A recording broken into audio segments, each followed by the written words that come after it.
প্রিয় দর্শক, আসসালামু আলাইকুম। রুকসানাস রান্নাঘরে সবাইকে স্বাগতম জানাচ্ছি। আশা করছি সবাই অনেক ভালো আছেন। আমি আজকে আপনাদের সাথে শেয়ার করব ক্যাপসিকামের চপ। তার জন্য আমাদের ক্যাপসিকাম প্রয়োজন, তাই আমাদের নিজেদের গাছ থেকেই ক্যাপসিকাম তুলে নিচ্ছি। রমজান মাসে ইফতার আয়োজনে মুড়ির সাথে চপ না হলে যেন চলেই না। তো সব সময় একই রকমভাবে চপ না খেয়ে একটু ভিন্নভাবে ট্রাই করা যাক। তাই আজকে আমি ক্যাপসিকাম দিয়ে চপ তৈরি করে দেখাবো। এই চপটা খেতেও খুবই দারুণ লাগে। আর দেখুন, আমি 3টা ক্যাপসিকাম নিয়েছি, এই 3টা দিয়ে আমাদের চপ তৈরি হয়ে যাবে। তো চলুন দেখে নিই ক্যাপসিকামের চপ কিভাবে তৈরি করব। প্রথমেই ক্যাপসিকামগুলো খুব ভালোভাবে ধুয়ে নিয়েছি।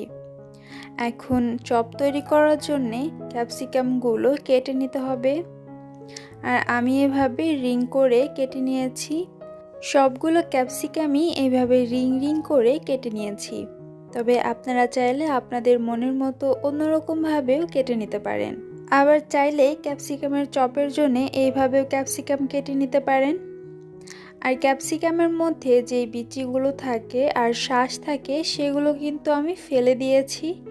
এগুলো কিন্তু নেইনি, ভিতর থেকে খুব ভালোভাবে পরিষ্কার করে নিয়েছি, দেখতেই পাচ্ছেন।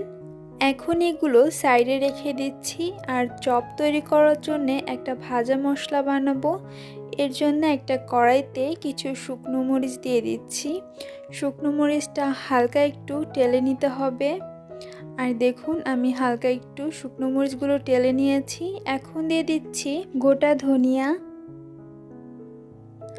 আর দিয়ে দিব গোটা জিরে।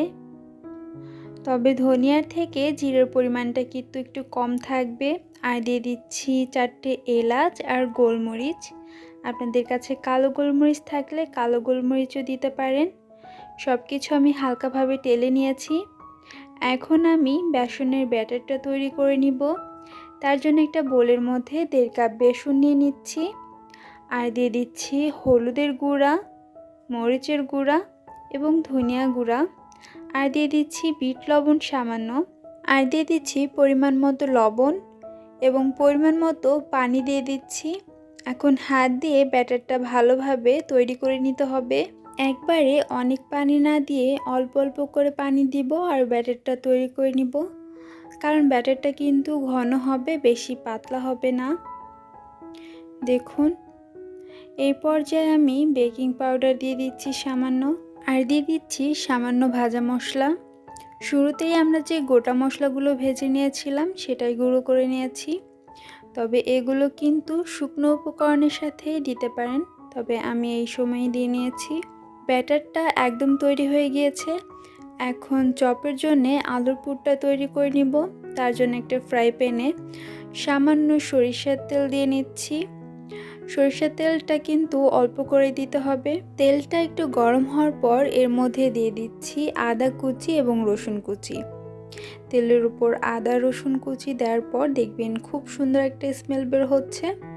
আর এটা ততক্ষণ পর্যন্ত ভেজে নিব যতক্ষণ একটু নরম হয়ে আসছে। একটু নরম হয়ে যাওয়ার পর এর মধ্যে দিয়ে দিব পেঁয়াজ কুচি। সব কিছু নেড়েচেড়ে মিশিয়ে নিয়ে এই পর্যায়ে সামান্য লবণ দিয়ে দিচ্ছি। আর পেঁয়াজটাও ততক্ষণ পর্যন্ত ভেজে নেব যতক্ষণ না পর্যন্ত একটু নরম হয়ে আসছে। পেঁয়াজটা একটু নরম হয়ে আসার পর এই পর্যায়ে দিয়ে দিচ্ছি হলুদের গুঁড়া এবং মরিচের গুঁড়া। হলুদের গুঁড়া এবং মরিচের গুঁড়া দিয়ে ভালোভাবে একটু নেড়েচেড়ে মিশিয়ে নিব। এখন দিয়ে দিচ্ছি কাঁচা মরিচ কুচি। ঝালের পরিমাণটা আপনাদের পছন্দ মতো অ্যাড করবেন। মরিচটা দিয়ে ভালোভাবে নেড়েচেড়ে একটু ভেজে নিয়ে এই পর্যায়ে সিদ্ধ করে রাখা আলু দিয়ে দিচ্ছি। আলুটা হাত দিয়ে একটু ম্যাশ করে নিয়েছি। আর আলু এইভাবে পুর তৈরি করে নিয়ে চপ তৈরি করলে সেটা খেতে ভীষণ ভালো লাগে। আর সরিষার তেল দিয়ে আলু এইভাবে একটু ভেজে নিলে আলু থেকে যে কাঁচা স্মেলটা বের হয় সেটা কিন্তু আর থাকবে না। এ পর্যায়ে সামান্য লবণ দিয়ে দিচ্ছি। সব কিছু ভালোভাবে নেড়েচেড়ে মিশিয়ে আলুটা একটু ভেজে নিব। আর দেখুন, আলুর পুরটা কিন্তু একদমই তৈরি হয়ে গিয়েছে। এখন এটা চপ বানানোর জন্য একদম তৈরি হয়ে গিয়েছে। এখন এটা নামিয়ে নিচ্ছি। এখন আলুর পুরের সাথে আরও কিছু মশলা অ্যাড করব। দিয়ে দিচ্ছি চিলি ফ্লেক্স। চিলি ফ্লেক্সটা আপনাদের পছন্দ মতো দিয়ে নেবেন। আমি একটু ঝাল ঝাল করব, তাই একটু বেশিই দিচ্ছি। আর দিয়ে দিব সেই ভাজা মশলাটা। শুরুতেই আমরা যে ভাজা মশলাটা তৈরি করেছিলাম, গোটা জিরে, গোটা ধনিয়া, এলাচ, গোলমরিচ এবং শুকনা মরিচ শুকনা খোলায় টেলে রেখেছিলাম, সেটাই গুঁড়ো করে নিয়েছি। আর দিয়ে দিচ্ছি সামান্য লবণ। এখন সব কিছু একসাথে ভালোভাবে মেখে নিব। নর্মালি দেখবেন দোকানের চপগুলোতে কিন্তু এই চিলি ফ্লেক্সটা দেয়। আর আমি যে ভাজা মশলাটা অ্যাড করেছি, এই ভাজা মশলার কারণে এই পুরের টেস্টটা কিন্তু দ্বিগুণ বেড়ে গিয়েছে। চপ তৈরি করার জন্য আলুর পুরটা কিন্তু একদম রেডি। এখন এই ক্যাপসিকামের উপরে সামান্য লবণ ছিটিয়ে নিচ্ছি। ক্যাপসিকামের মধ্যে সামান্য লবণ মেখে নিব, তাহলে ক্যাপসিকামটা খেতেও খুব ভালো লাগবে।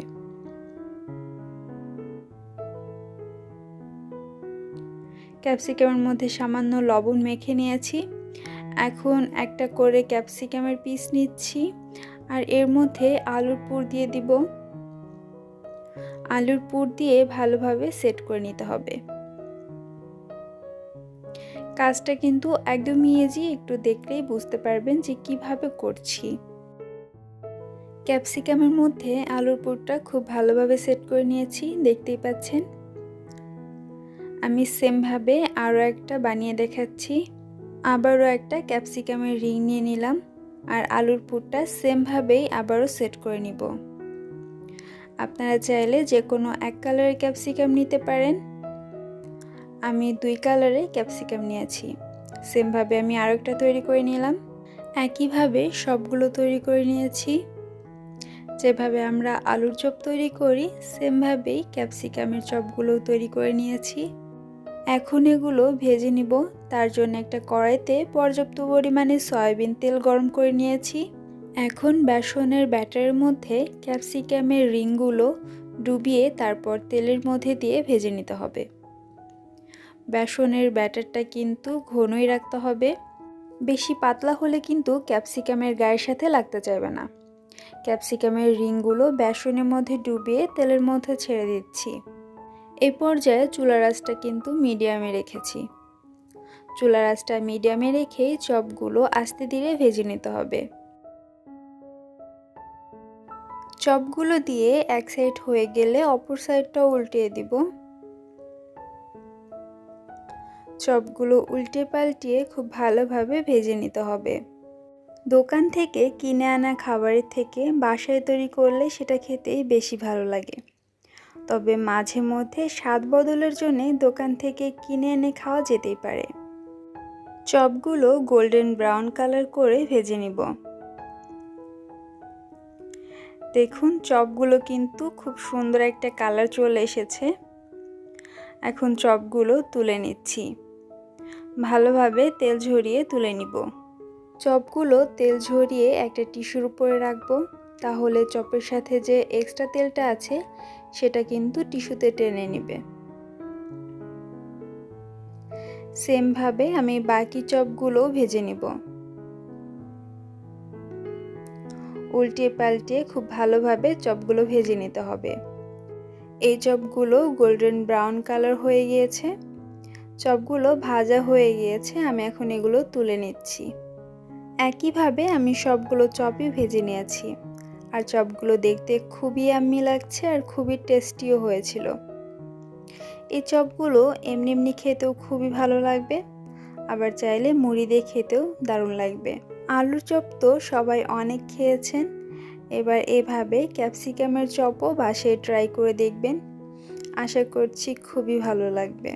আমার আজকের রেসিপিটি আপনাদের কাছে কেমন লাগলো অবশ্যই কমেন্ট করে জানাবেন।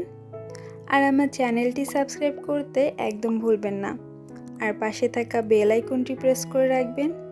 আজকের মতো এখানেই বিদায় জানাচ্ছি। সবাই অনেক ভালো থাকবেন, সুস্থ থাকবেন। আল্লাহ হাফেজ।